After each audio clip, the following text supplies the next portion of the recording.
Yes, there is no controversy as such. What you are using, that विवाद खड़ा हो गया है, so there is no controversy as such.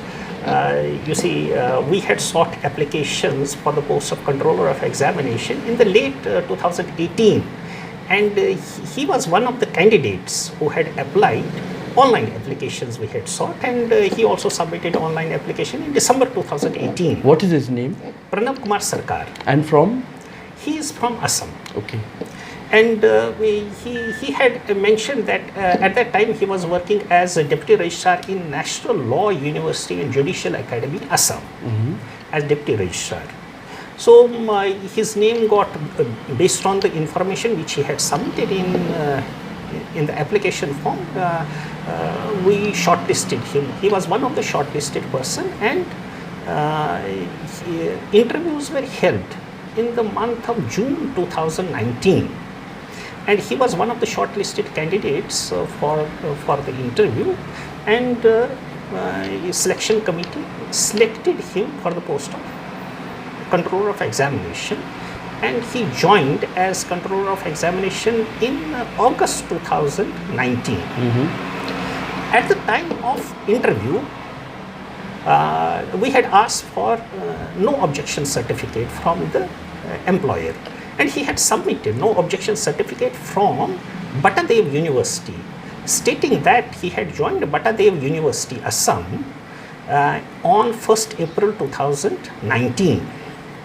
So he submitted no objection certificate. So there was nothing to this suspect about that. And at the time of joining, he submitted relieving report from Batadev University, and he submitted salary certificate also from Batadev University, and he was appointed. So you see, there is a normal procedure of seeking the verifications after the appointment.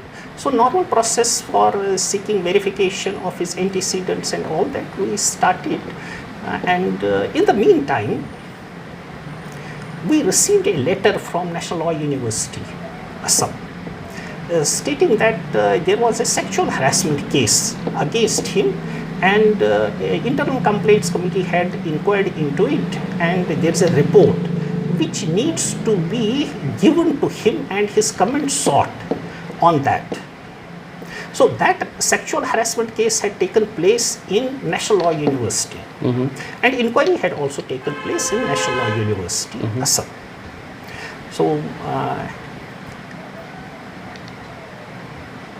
they also stated that after his relief from National Law University, there is a difference in the date which he has mentioned in the application form and the date which National Law University has given. National Law University has given that he was relieved in September 2018 from National Law University to join Allahabad University.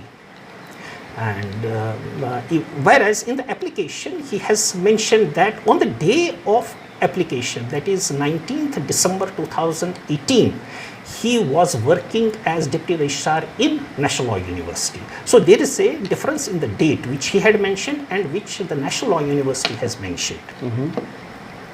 So we sought immediately the verification of this no objection certificate, relieving report, and the salary certificate from Batadev University, and they informed us that this no objection certificate, relieving report has not been, or the salary certificate has not been issued by Batadev University, and no person like Pranab Kumar Sarkar was ever appointed in Batadev University, and hence these documents are fake.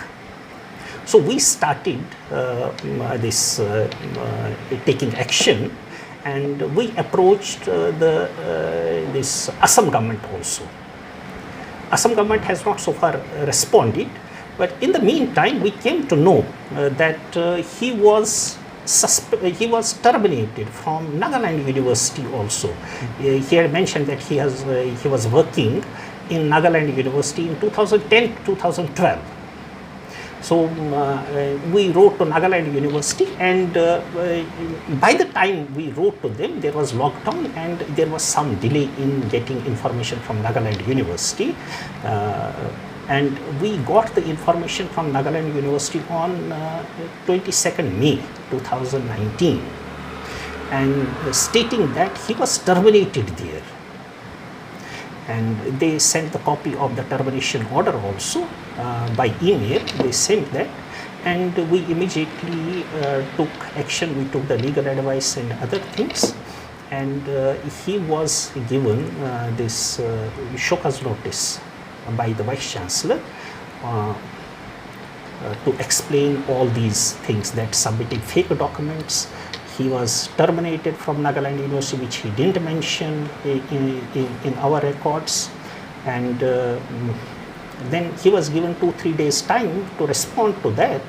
So the day he was served with that show cause notice by the Vice Chancellor, on that same day, that is 23rd June by evening, he handed over one envelope to his PA.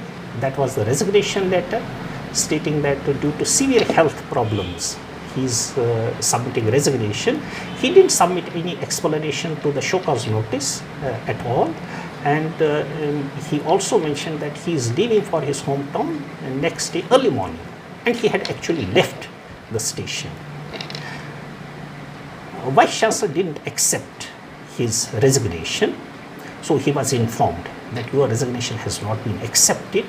So due to these reasons that you see, no person can leave without seeking acceptance of the resignation, number one. Second is he had to hand over the charge, which he had not done. So he was directed to report back and not to leave the station without his permission. So he neither reported back, and we came to know that he had already left Rangpur also in the early morning of 24th this June. And then we have started the action against him, and we have suspended him by order on 26th June. Suspended him, and now the disciplinary case will be initiated. So has there been any police registered police complaint? We have informed this Ranipur police station in return, in writing, and about what had happened, all the incidents, we have informed them, and we have requested them to register under relevant sections of IPC case against him, so that there can be the case against him, police case also against him simultaneously, and disciplinary action against him will also be separated. Sir, simultaneously. Yeah, was there any screening lapses when he was appointed? No, there was no screening lapses as such. It is mentioned that whatever information he has given, he is responsible for that, and he is giving with all the knowledge which he is having, all that he has certified. So there was as such no lapses on the part of screening committee to screen him based on the information which he has furnished, or for that matter which the other candidates have furnished. People were screened on that basis, on the basis of the information, because it was an online application. And now all organizations, they seek online applications. The offline offline applications are not now being sought. So you see, it is the MHRD also which encourages the universities to go for the online applications, and we had been going for online application for quite long. So what would be the further course of action now? Further course of action would be to serve him the charge sheet, and then to take further action against him.